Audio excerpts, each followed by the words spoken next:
Welcome to the Meditation Nest, Bedtime Stories for Adults. I'm Beth, your host and narrator. Here, stories become gentle meditations, designed to help your thoughts unwind as you slow the tempo of your life and embrace the night ahead. I invite you to slow your breath, soften your thoughts, and find peace as you drift into rest. This is your time to rest, reflect, and dream. Tonight, I want to offer you a story that moves slowly like moonlight across water. Some nights ask for softness. Some seasons ask for quiet. And some hearts arrive at the edge of exhaustion without even realizing how long they have been shining. So settle in. Let your breathing slow down. Let your jaw unclench. Let the day fall gently behind you, the way the tide leaves the shore smooth again. Tonight's story is called The Rest Between Waves. It's about a lighthouse keeper who learns something simple and sacred. Even the brightest guidance requires pause. Even the steadiest light belongs to rhythm. Even the ocean makes room for stillness. And now, let the story begin. The lighthouse stood at the edge of the world. It rose from a cliff of dark stone, weathered by salt and time, its white surface softened by years of wind. Below it, the sea stretched endlessly in every direction, breathing in slow, ancient swells. The ocean was never silent. Even in calm weather, it spoke in murmurs, foam curling against rock, waves folding into themselves, the hush of water retreating. Above, the sky was often painted in deep blues and quiet silvers, as though twilight had decided to linger. The lighthouse belonged to no village. There were towns many miles away, places where windows glowed, and people gathered around dinner tables, where laughter traveled down streets and morning bells rang. Yet here, on this lonely reach of coast, there was only sea, stone, wind, and the keeper. His name was Cooper. He had lived in the lighthouse for so long that the line between himself and the place had begun to blur. He knew the moods of the ocean, the way some people knew the moods of a friend. He could sense storms before clouds arrived.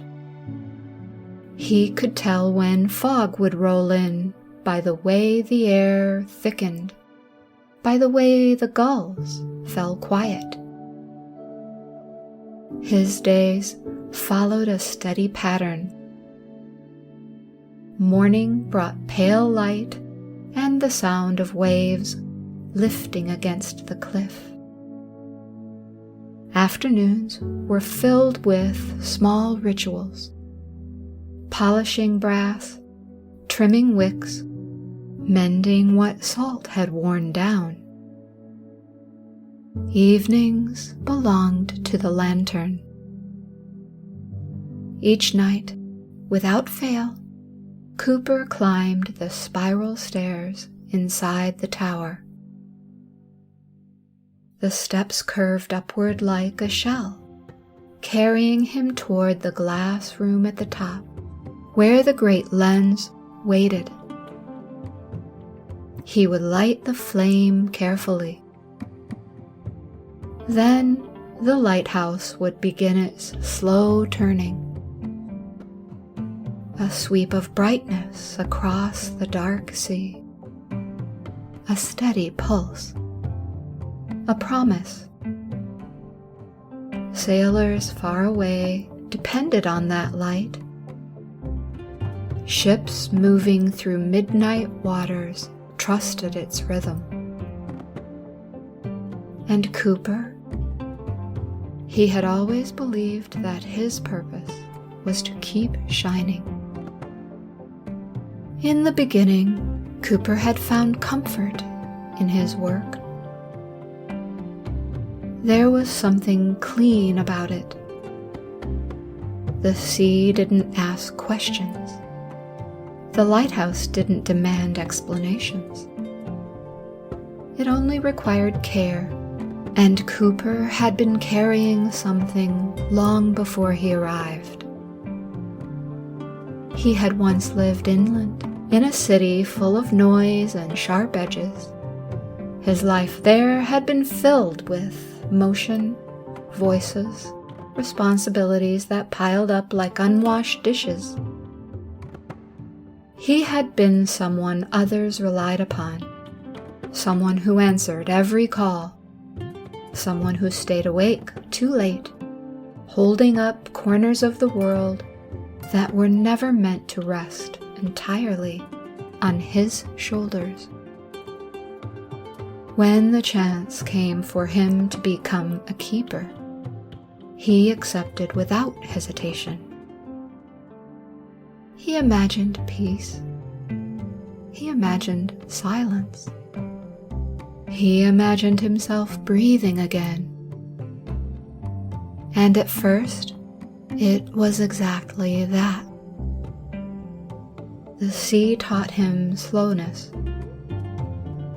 The wind taught him patience. The lighthouse gave him one task at a time.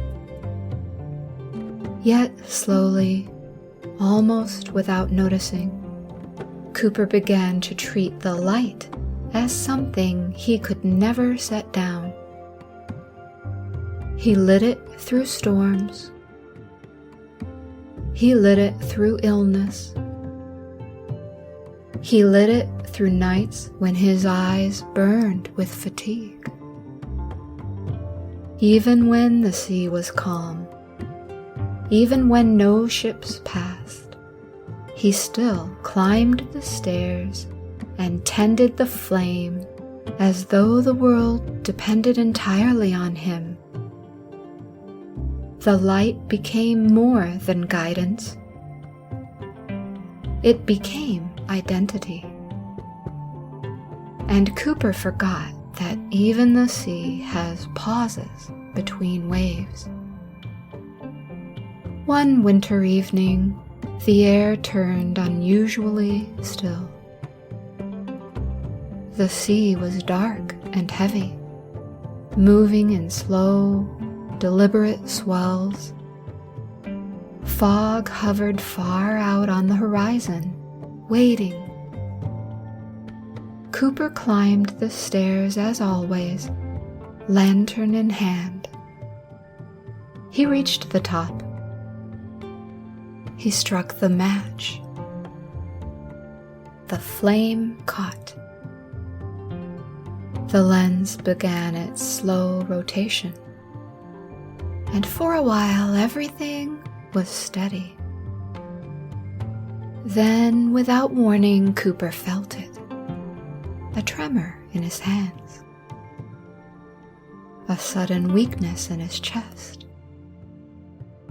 He gripped the railing, breath shallow. The room tilted as though the lighthouse itself sighed. He closed his eyes. The light continued turning. The sea continued breathing. Yet, something inside him had faltered. He sat down on the cold stone floor, back against the wall. For the first time in years, Cooper stayed there longer than he intended. The flame burned, the lens turned, and Cooper only listened to his own heartbeat, loud in the quiet. It sounded tired. It sounded human. The next morning, Cooper woke in the lantern room.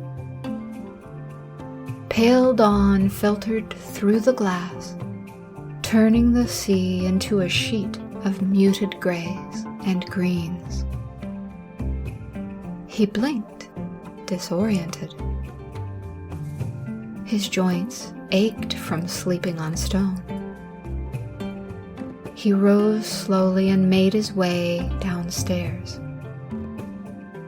When he opened the lighthouse door, cold air rushed in. And there, on the path leading up the cliff, stood someone he had never seen before. A woman.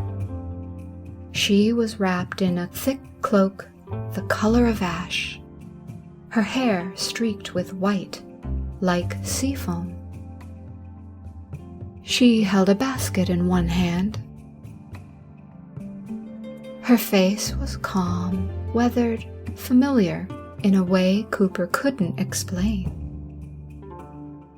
"Good morning," she said softly.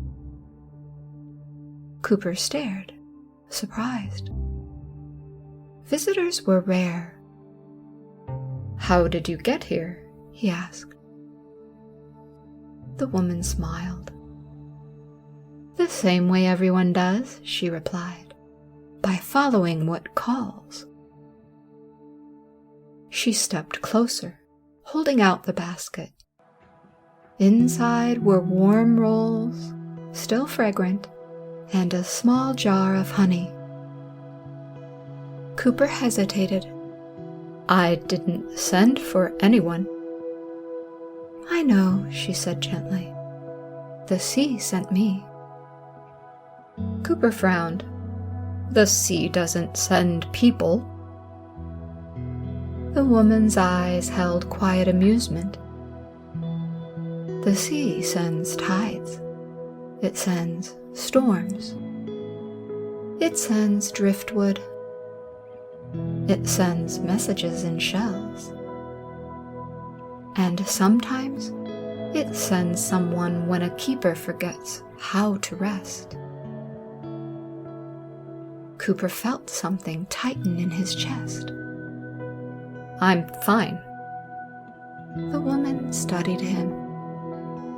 "You are shining," she said, "and you are thinning." Cooper looked away. The sea rolled below, indifferent and eternal. The woman continued, "My name is Anna. I keep the small chapel down the coast." Cooper had heard of it, a stone building where fishermen and their families sometimes left candles for lost loved ones. Anna sat on the step outside the lighthouse door. She placed the basket beside her. Then she said, almost conversationally, "Do you know what the sea does between waves?" Cooper blinked. "It waits." Anna nodded. "Yes, it gathers, it breathes, it rests into itself." She looked up at him, and still, it remains the sea. Her words landed gently. Cooper sat down, suddenly unsure why his eyes burned. Over the next weeks, Anna returned. Sometimes she brought bread. Sometimes she brought herbs. Sometimes she brought nothing at all except her presence. She never stayed long. She never asked Cooper to explain himself. She only sat, listening to the sea with him. One evening, as the sky turned violet, Cooper confessed quietly, "I don't know how to stop." Anna's gaze remained on the horizon. "The light will still return," she said. Cooper swallowed. "What if it doesn't?" Anna smiled faintly. "The lighthouse is not the flame. The lighthouse is the place that holds the flame." She turned to him. "And you, Cooper, are not only what you provide. You are also what you are allowed to become in stillness." The wind moved through the grass along the cliff. Cooper felt something inside him make space, as though a knot had begun to loosen. That night, when he climbed the stairs, he lit the lantern as always. But instead of standing watch with rigid devotion, he sat down beside the turning lens. He listened. The sea spoke. The light moved. And Cooper breathed. Spring arrived quietly. The rain brought gentle renewal. The air warmed. The cliffs grew greener. Wildflowers returned, bringing a wide array of bright color to the landscape. The birds were lively and plentiful. The sea changed its song as well. One evening, Cooper stood outside the lighthouse before lighting the lantern. The sky was filled with stars, scattered like sea salt. He realized something then. The lighthouse didn't shine because it feared darkness. It shone because it belonged to rhythm. Light, pause, return. Even guidance was cyclical. Even devotion required gentleness. He climbed the stairs. He lit the flame. He watched it turn. Then, for the first time, Cooper allowed himself to close his eyes. Only for a moment. Only long enough to feel the sea's steady breathing. And in that pause, he understood. Rest was never abandonment. Rest was part of the keeping. The end. The rest between waves reminds us of something simple and deeply kind. Even the brightest lights require care. Even the most giving hearts need space to breathe. Life moves in rhythms, the way tides do, the way seasons do, the way the sea does beneath the moon. There are moments for shining. There are moments for tending. There are moments for stillness, where nothing looks like progress, yet everything is quietly gathering. If you have been carrying too much, may tonight offer you permission to soften. May you remember that rest is part of your own rhythm. And like the lighthouse, you don't need to force your light. It will return, steady and sure, when the time is right. For now, let yourself be held by the quiet. Let the waves keep moving without you. Let your body rest. Let your mind settle. And as you drift into sleep, may you find the peace that lives in the space between.